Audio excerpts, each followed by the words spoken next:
이고니온에서 두 사도가 함께 유대인의 회당에 들어가 말하니 유대와 헬라의 허다한 무리가 믿더라.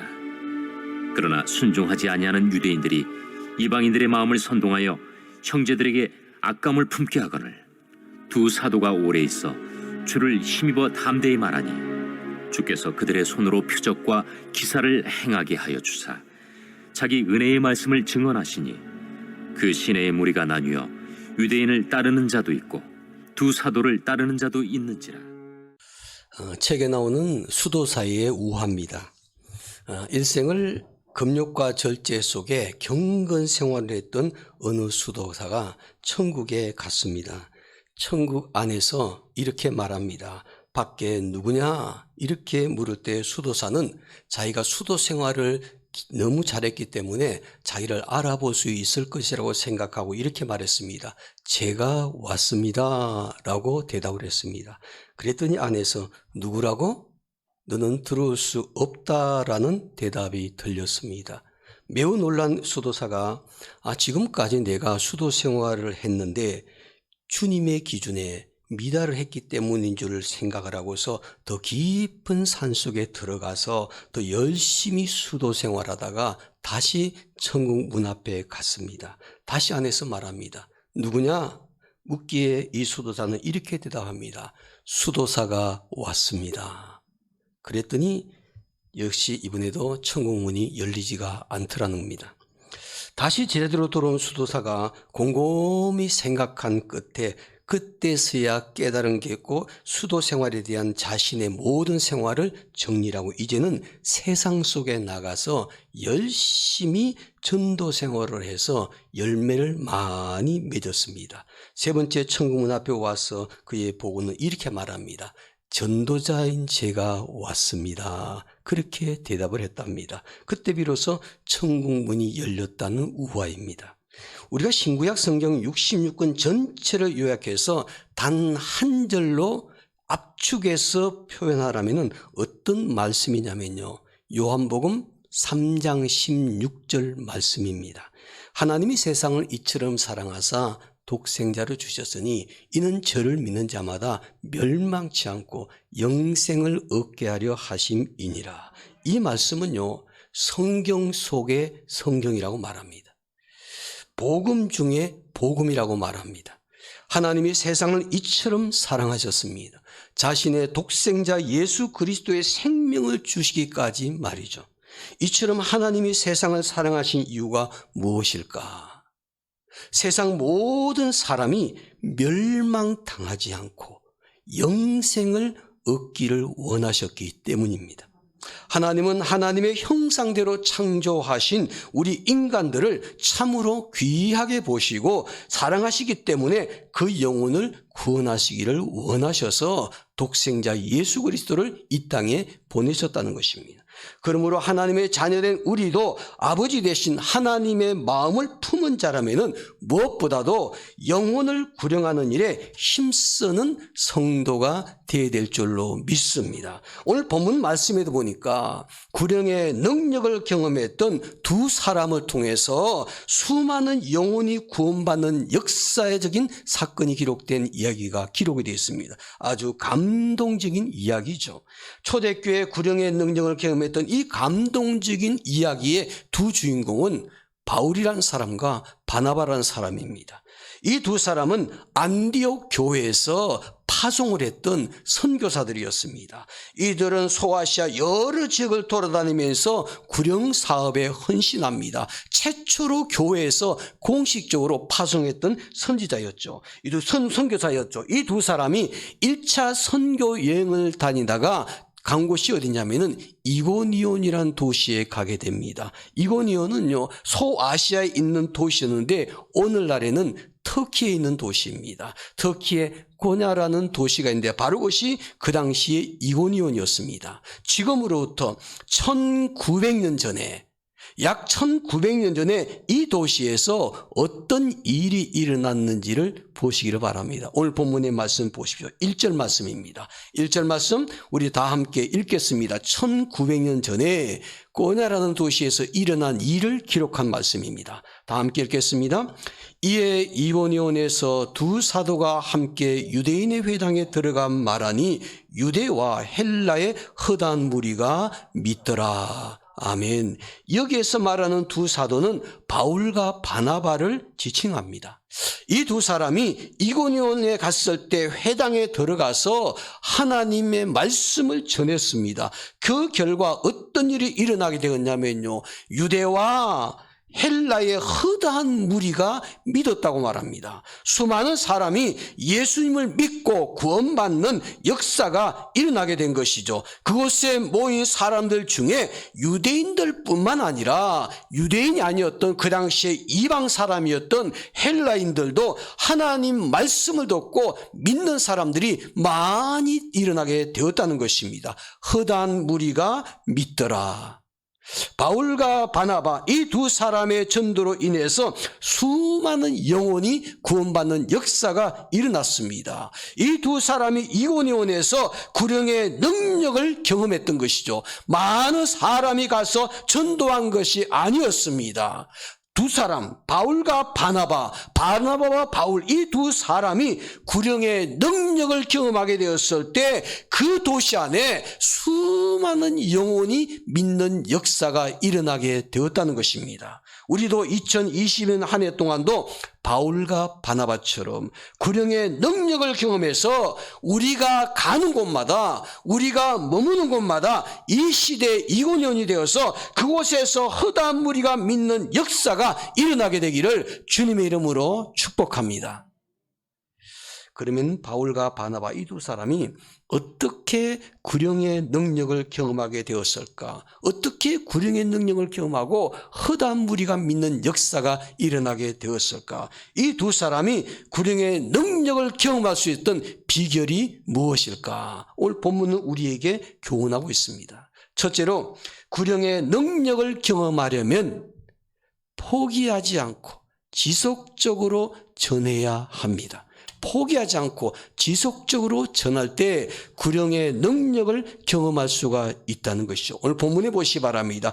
2절 말씀 이렇게 말합니다. 본문에 보니까 그 당시에 그 이고니온이라는 도시의 상황에 대해서 이렇게 말합니다.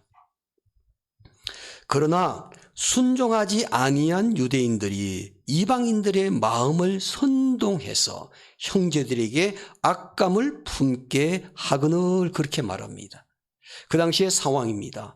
바울과 바나바가 이고니온에 와서 하나님 말씀을 전했을 때 허다한 무리가 믿는 역사가 일어났죠. 유대인들도 믿었습니다. 이방인들도 헬라인들도 믿었습니다. 그러나 그 도시 안에는요, 복음을 받아들여서 순종한 사람들도 있었지만 복음을 거부하면서 불순종하는 사람들도 많았습니다. 그 당시에 순종하지 않았던 유대인들이 이방인들을 선동을 해서 순종하게 믿게 된 사람들뿐만 아니라 바울과 바나바에 대해서 나쁜 감정을 갖게 만들었습니다. 복음을 전하는 바울과 바나바를 모함하면서 배척을 했습니다. 만약 여러분이 바울과 바나바처럼 이렇게 전도하다가 이런 반대에 부딪힌다면 어떤 태도를 보이시겠습니까? 구령의 능력을 경험했던 바울과 바나바는요, 이 상황 속에서 어떤 태도를 취했는지 오늘 본문은 우리에게 이렇게 교훈합니다. 3절 전반부 보시기 바랍니다. 두 사도가 오래 있어 그렇게 말합니다. 두 사도가 그 이고니온에서 오랫동안 머물렀다는 것입니다. 이 말씀은 복음을 전하는 바울과 바나바를 반대하며 모함하고 배척하는 사람들이 많이 있었지만은 그럼에도 불구하고 이 두 사람이 어떻게 했다고 성경은 말씀하냐면요, 그곳을 포기하지 않고 그곳을 떠나지 않고 그곳에 오래 머물렀다고 했습니다. 그곳 사람들이 나쁜 감정을 가지고 모함하며 배척했지만은 바울과 바나바는 피하지 않았습니다. 반대가 극심했지만은 떠나지 않았습니다. 그곳에서 전도하는 것을 포기하지 않고 오래 머물면서 지속적으로 전도했습니다. 그랬더니 반대가 극심했던 이고니온의 지역에서 바울과 바나바가 구령의 능력의 역사를 경험하게 된 것이었죠. 여러분, 무슨 일을 할 때 힘들다고 쉽게 포기해버린 사람들이 있는데 그런 사람들은요, 어떤 일도 이룰 수가 없습니다. 무슨 일을 해도 인내심과 끈기를 가지고 힘들어도 포기하지 않고 지속적으로 일하는 사람이 마침내 그 일을 이룰 수가 있는 것이죠. 우리는 무엇보다도 인내심을 가지고 끝까지 참아내는 자세, 전도에서 꼭 필요합니다. 힘들어도 반대에 부딪혀도 사람들이 거부해도 참아내면서 오랫동안 지속적으로 전도하는 사람이 구령의 능력을 경험해서 그 영혼의 열매를 거둘 수가 있다는 것입니다.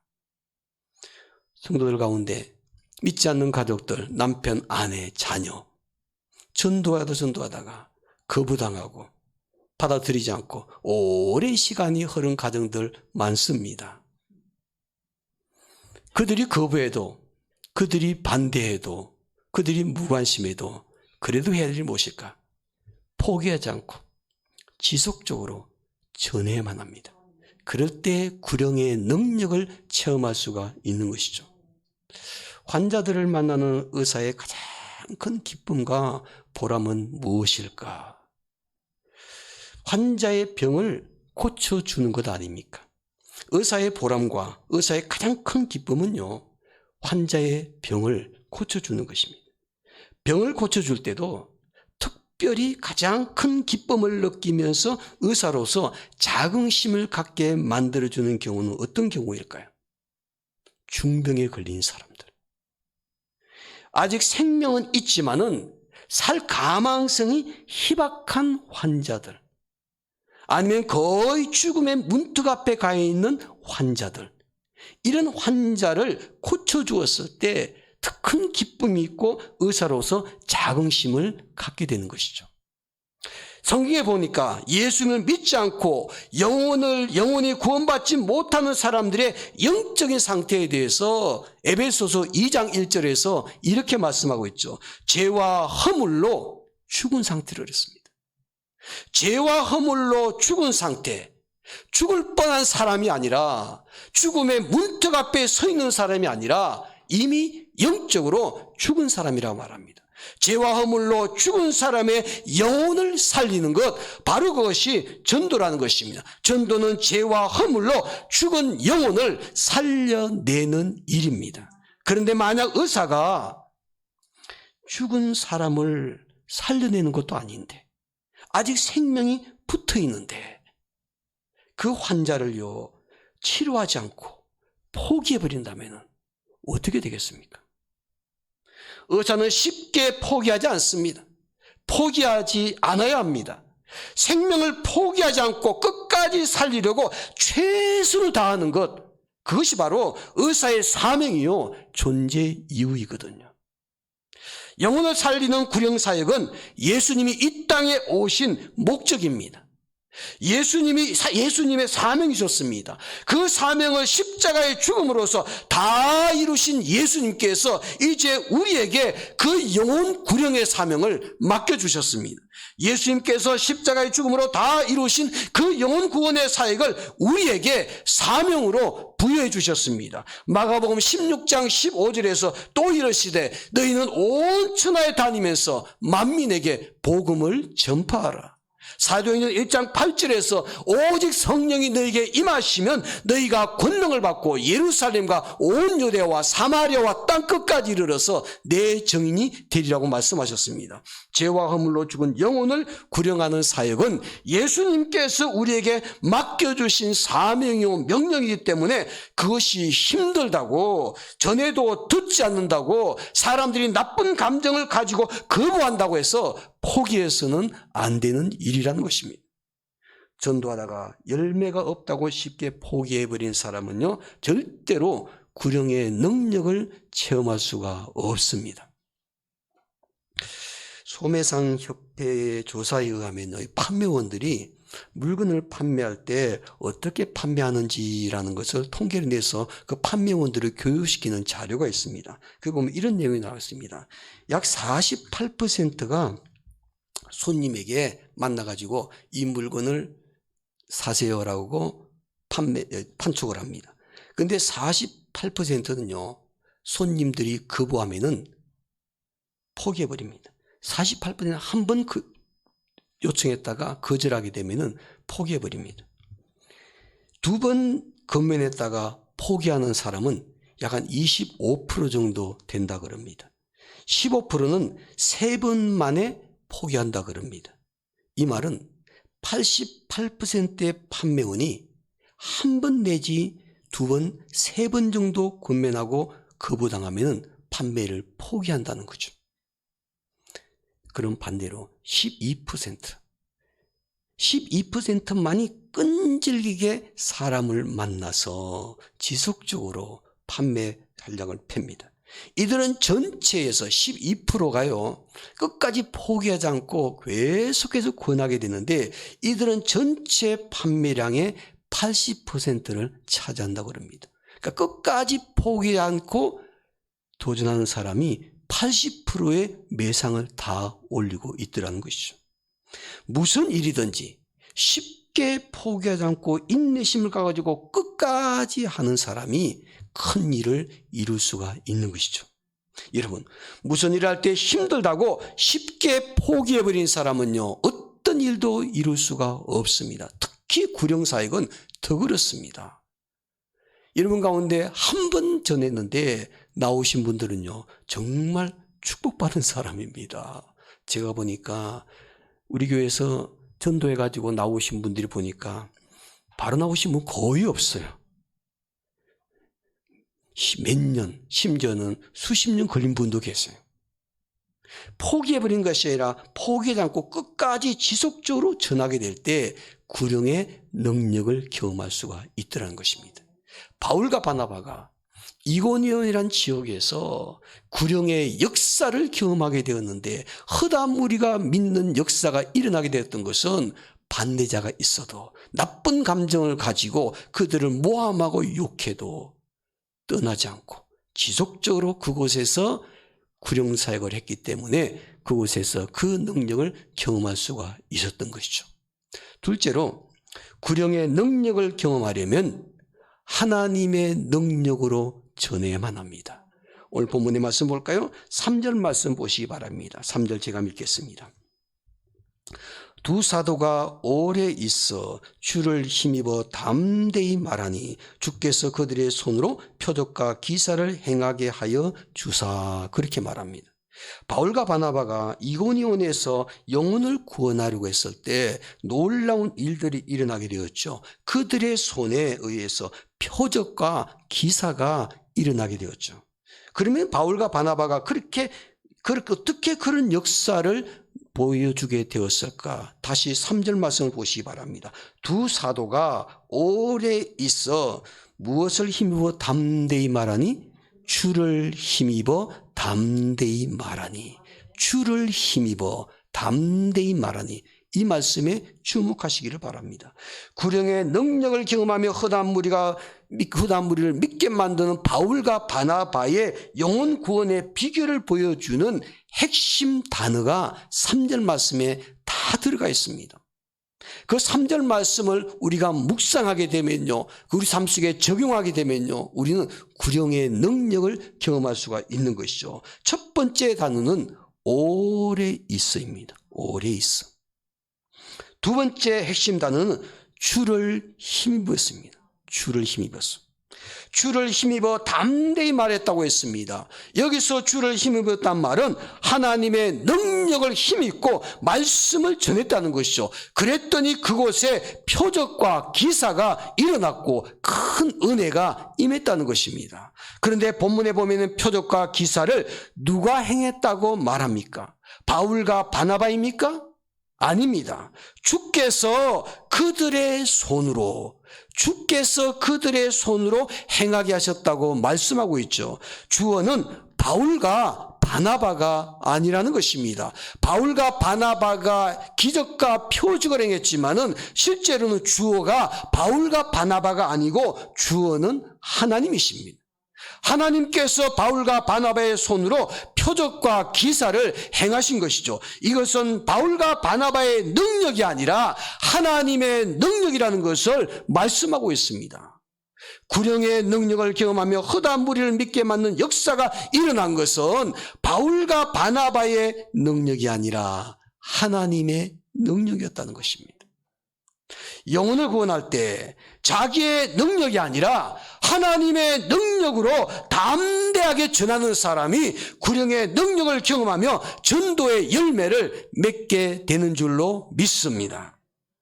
페르시아의 유명한 장군이자 대왕이었던 다리우스라는 사람이 있었습니다. 이 다리우스 황제가 이제 유럽을 정복해 나가는데 유럽을 정복할 때 가장 큰 걸림돌이 있었습니다. 바로 헬라의 알렉산더 대왕이라는 사람입니다. 이 알렉산더 대왕이 이끄는 군대와 전쟁을 치르게 됩니다. 그래서 유럽을 이 페르시아의 다리우스 황제가 다 정복하려는 야망을 가졌습니다. 그때 다리우스 황제는요, 알렉산더 대왕에게 전쟁을 하기 전에 정식으로 선전포고를 합니다. 그 선전포고에는 병사를 통해서 선물 하나를 포장을 해가지고 이 알렉산더 대왕에게 보내게 되었죠. 그 선물을 열어보니까 그곳에는 참깨가 가득 들어있는 그런 부대였습니다. 다리우스 황제는요, 우리 군대가 이렇게 참깨처럼 많다. 그러니까 너희들은 성산이 없는 전쟁을 하지 말고 그냥 항복을 하라. 그럼 피 흘리지 않고 전쟁을 끝낼 수 있을 것이다. 그래서 항복하라는 의미로 우리의 군사는 이렇게 많다는 표현으로 참깨를 한 자루 선물로 보내게 되었습니다. 깨가 잔뜩 들어있는 이 부대를 받은 알렉산더 대왕이 가만히 있을 리가 없죠. 답장을 보냈습니다. 그런데 이 알렉산더 대왕은요, 큰 선물 보따리를 보낸 것이 아니고 아주 작은 봉투 하나를 병사를 통해서 다리우스 황제에게 보내게 됩니다. 다리우스 황제의 그 선물을 딱 열어보니까 씨앗 하나만 있었습니다. 그 씨앗은 겨자씨 한 알이었답니다. 그 선물에는 이런 의미가 담겨 있었습니다. 우리의 수가 적다고 무시하지 마라. 우리는 작지만은 무섭고 놀라운 능력을 갖추고 있는 군사들이다. 우리는 너희를 맞이해서 충분히 싸울 준비가 되어 있다. 우리 군사 한 사람 한 사람은 능력을 갖춘 군사다. 그래서 이 두 황제 사이의 전쟁은요, 우리는 군사가 많아서 이길 것이다. 또 한 황제는 우리는 능력이 있는 군사들이다. 이걸 주장을 했습니다. 그 전쟁에서 이긴 사람은 누구냐면 군사가 많은 다리우스가 아니었고 군사들의 능력을 믿고 확신했던 알렉산더의 완성이었습니다. 군사 한 사람 한 사람이 나는 전쟁을 치를 수 있는 힘을 가지고 있다, 능력을 가지고 있다, 자기 자신의 능력을 확신하면서 나아가게 되었을 때 그 능력이 극대화된 전쟁인 것을 보여주고 있죠. 사랑하는 여러분, 오늘 저와 여러분들은 누구의 능력을 가지고 사는 사람입니까? 우리의 능력은 부족하지만은 내게 능력 주신 자에서 내가 모든 것을 할 수 있다는 그런 확신 가지고 살아가는 사람들에게 우리가 구령의 사역을 감당할 때 나의 능력이 아니라 하나님의 능력을 확신하는 것이 중요합니다. 내 능력으로 전할 때는 실패하지만은 하나님의 능력을 힘입어서 담대하게 말하게 될 때 오늘 본문에처럼 바울과 바나바처럼 구령의 역사를 경험할 수 있는 성도들이 될 줄로 믿습니다. 한 해 동안도 영혼 구원의 사역은요, 우리 힘으로 우리의 능력으로 감당하는 것이 아니라 하나님의 능력으로 가능한 일이기에 하나님의 능력을 확신하고 전할 수 있는 그런 성도들이 되시기를 주의 이름으로 축원합니다. 우리도 바울과 바나바처럼 구령의 능력을 경험하고 허다한 무리를 믿게 만드는 역사를 체험하려면 어떻게 해야 할까요?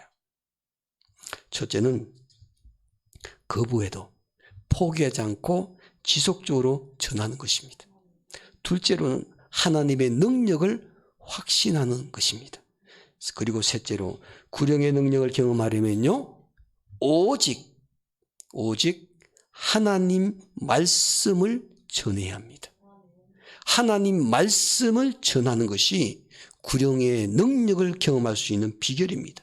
오늘 본문에 나오는 바울과 바나바의 사역을 들으면서 여러분들의 관심은 어디에 있습니까? 여러분은 본문 말씀을 읽을 때 이 사건에서 무엇에 관심을 두십니까? 성경은 바울과 바나바의 손으로 표적과 기사를 행하였다고 말하고 있지 않습니까? 그렇다면은 궁금한 것은 이고니온 지역에서 바울과 바나바가 어떤 표적을 행했을까? 어떤 이적을 행했을까? 그 내용이요, 궁금해집니다. 사실 저도 대단히 궁금합니다. 바울과 바나바가 허다한 무리를 믿게 만들었던 그 이고니온에서 행했던 표적과 기사, 기적의 역사, 도대체 어떤 내용이었을까? 도대체 어떤 표적과 기사이기에 도대체 이 사람들이 허다한 무리가 믿는 역사가 일어나게 되었을까? 온 성경 말씀 바로 다음에 이고니온에서 바나바가 구령의 역사를 경험하고 난 이후에 간 곳이 어디냐면요, 루스드라라는 지역에 가서 표적과 기사를 또 행합니다.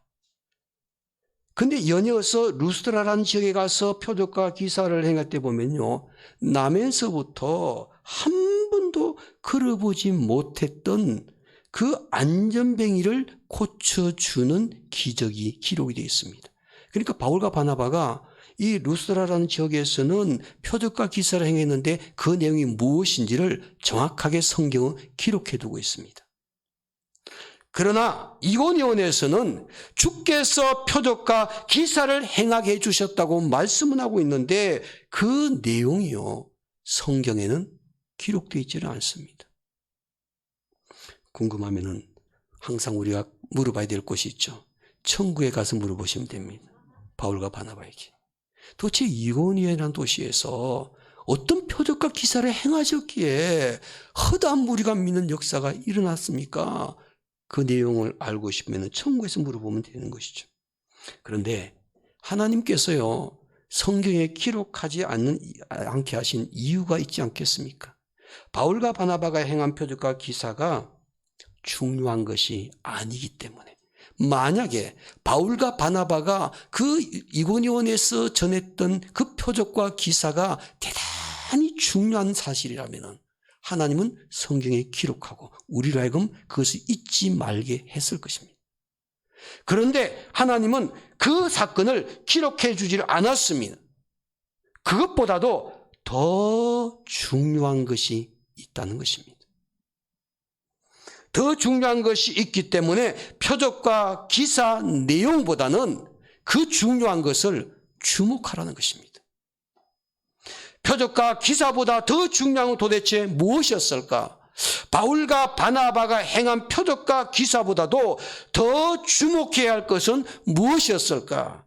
본문 3절 말씀 다시 한번 보겠습니다. 오늘 본문 말씀 전체에 있어서 핵심절은 3절입니다. 3절 안에 핵심 단어가 다 들어가 있습니다. 구령의 능력을 경험할 수 있는 비결이 다 들어가 있다는 것입니다. 3절 말씀 제가 읽겠습니다. 천천히 한번 읽어보겠습니다. 두 사도가 오래 있어 주를 힘입어 담대히 말하니 주께서 그들의 손으로 표적과 기사를 행하게 하여 주사 자기 은혜에 무엇을 정언하시니? 말씀을 정언하시니. 말씀이라는 것입니다. 하나님 말씀, 이것이 하나님은 가장 중요하게 보셨습니다. 구령의 능력을 경험하면서 허다한 무리를 믿게 만들었던 바울과 바나바가 영혼 구원의 비결을 보여주는 핵심 단어가 3절 말씀 속에 다 나와 있죠. 첫 번째는 오래 있었다는 것입니다. 포기하지 않고 지속적으로 그곳에 머물면서 전도를 했다는 것입니다. 둘째는 주를 힘입었다는 것입니다. 하나님의 능력을 힘입어서 그 일을 감당했다는 것입니다. 그리고 마지막 세 번째 단어는 은혜의 말씀입니다. 은혜의 말씀을 정언하시니 표적과 기사보다 더 중요한 것은 말씀이라는 것이죠. 바울과 바나바가 행한 표적과 기사가 영혼을 구원하는 것이 아니라 하나님 말씀이 영혼을 구원하게 되는 줄로 믿습니다. 세상 사람들은 계속해서 표적과 기사 같은 그런 기적들을 보고 깜짝 놀라면서 주목을 합니다. 그러나 그것이 그 영혼을 구원하는 것은 결코 아닙니다. 표적과 기사는요, 하나님 말씀을 전하기 위한 수단이며 방법입니다. 영혼을 구원하는 것은 오직 하나님의 말씀입니다. 하나님 말씀이 선포될 때 그 말씀을 믿는 사람이 주님을 영접하고 구원받는 역사가 일어나게 되는 것이죠. 바울과 바나바가 행한 표적과 기사로 사람들이 구원을 받은 것이 아니라 그들이 하나님의 능력을 힘입어서 담대하게 하나님 말씀을 전했을 때 사람들이 그 은혜의 말씀을 듣고 허다한 무리가 믿는 역사가 일어나게 된 것입니다. 바울과 바나바가 이고니온에서 전도하기 전에 비시디아 안디옥이라는 도시에서도 복음을 전했습니다. 그랬더니 그 도시에서 바울과 바나바가 회당에 들어가서 그 모인 사람들에게 전도를 합니다. 구령 사역을 시작을 하게 되죠. 그때 전도할 때 바울과 바나바가요, 어떤 내용을 전했는지 보시기 바랍니다. 오늘 읽었던 말씀 전에 있는 13장 말씀 보십시오. 사도행전 13장 26절 말씀을 여러분 보시기 바랍니다. 바로 이고니온 전에 비시디아 안디옥이라는 곳에서 바울과 바나바가 전도할 때 했던 얘기입니다. 26절 보십시오. 13장 26절입니다. 형제들아, 아브라함의 후손과 너희 중에 하나님을 경외하는 자들이 이 구원의 말씀을 우리에게 보내셨거늘. 여러분, 구원에 무엇을 보내셨다고요? 말씀을 보내셨다고 말합니다. 바울과 바나바가 비시디아 안디옥에서 전도할 때 하나님께서 우리에게 구원의 말씀을 보내셨다고 말합니다. 뿐만 아니라 본문에 나오는 이고니온에서도 하나님께서 그들의 손을 통해서 표적과 기사를 행하게 하셨을 때 그들이 영혼에 구원받은 것은 그들 자신들의 말이 아니라 하나님께서 주신 은혜의 말씀 때문이었다고 말합니다. 그랬더니 그 지역에서 허다한 무리가 믿는 구원의 역사가 일어나게 된 것이죠.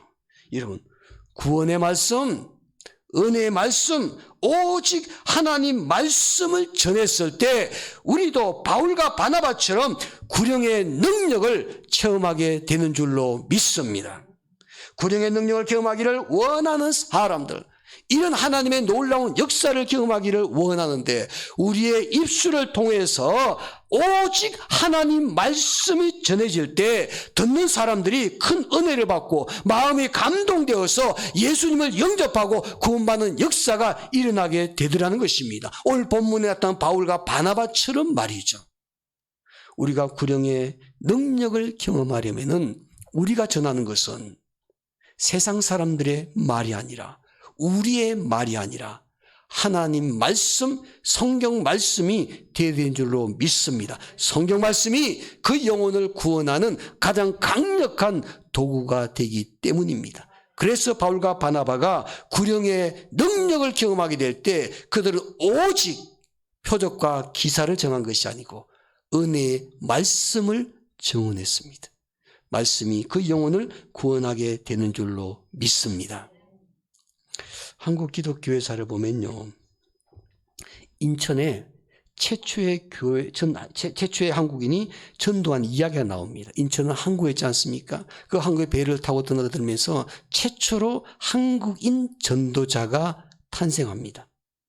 노병일이라는 사람입니다. 우리 한국 기독교회사의 이름이 분명히 나와 있습니다. 노병일이라는 사람인데 이 사람은요, 서산 출신입니다. 저 충청도 서산에서 배를 타고 인천을 오가면서 장사를 하는 사람이었습니다. 서산 출신이 장사로 인천을 통해서 서울에 오게 되었죠. 그가 1887년에 처음에 아펜젤러 선교사를 통해서 이제는 선교사로 인천에 파송을 받게 됩니다. 서울에서 예수를 믿고 인천항에 많은 사람들이 오가니까 그곳에 선교사로 파송이 되었습니다. 평신도 선교사였죠. 필묵 행상으로서 변장을 했습니다. 그 당시에 복음을 전할 수가 없기 때문에 그래서 걸방이나 이런 객주집에 들어가서 먹이나 붓을 파는 채 하면서 전도를 했습니다. 때로는 미친놈이라는 취급을 받고 관가에 고발을 당하기가 일쑤였고요. 급기야는 경찰서장으로부터 경고장을 받았습니다. 전도하는 것을 금하는 것과 이에 불응할 경우에는 타지로 퇴거하고 절대 다시 인천을 들어올 수 없다고 명령을 내렸습니다. 그럼에도 불구하고 노뱅이라는 사람은요, 그 인천 지역에서 이렇게 말합니다. 전도는 나의 본분이므로 전도하지 않을 수가 없다. 버텼습니다. 그가 소래라는 곳, 지금은 소래라는 항에서 모인 사람들에게 하나님 말씀이 담겨있는 이 성경책, 그 당시에는 한글로 되어 있지도 않는데 그 성경책을 나누어주면서 전도를 계속했습니다. 병조들에게 구타를 당하면서 거의 죽게 되었습니다.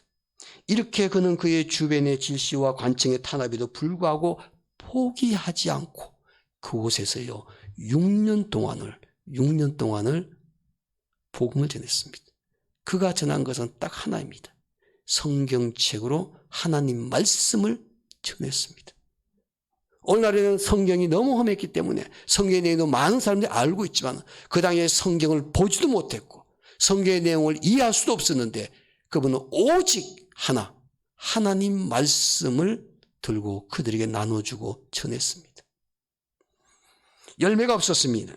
그래도 6년 동안을 포기하지 않고 그곳에서 오직 하나님 말씀만을 전하면서 드디어 6년 만에 첫 열매를 맺습니다. 첫 열매를 맺은 사람이 김기범이라는 사람이었습니다. 김기범이 첫 열매였습니다. 이 김기범이라는 사람이요, 한국 최초의 목사가 되신 분입니다. 한국 최초의 목사 김기범은 바로 노뱅일이라는 이 평신도에 포기하지 않고 6년 동안 끝까지 그곳에 머물면서 말씀만을 전한 결과 얻어진 열매였습니다. 그래서 드디어 1890년에 한국인 최초로 예배당이 세워지게 됩니다. 6칸짜리 예배당을 지어서 하나님께 봉헌을 하게 됩니다.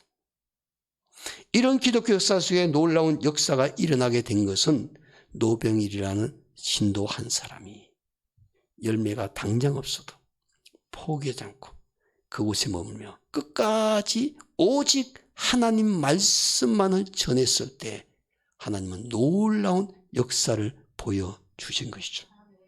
우리도 바울과 바나바처럼 구령의 능력을 경험하며 허다한 무리를 믿게 만들기 위해서는 어떻게 해야 할 것인가? 첫째는 거부해도 포기하지 않고 지속적으로 전하는 것입니다. 둘째는 하나님의 능력으로 전하는 것입니다. 마지막 세 번째로는 오직 하나님 말씀을 전하는 성도가 되어야 될 줄로 믿습니다. 기도하겠습니다.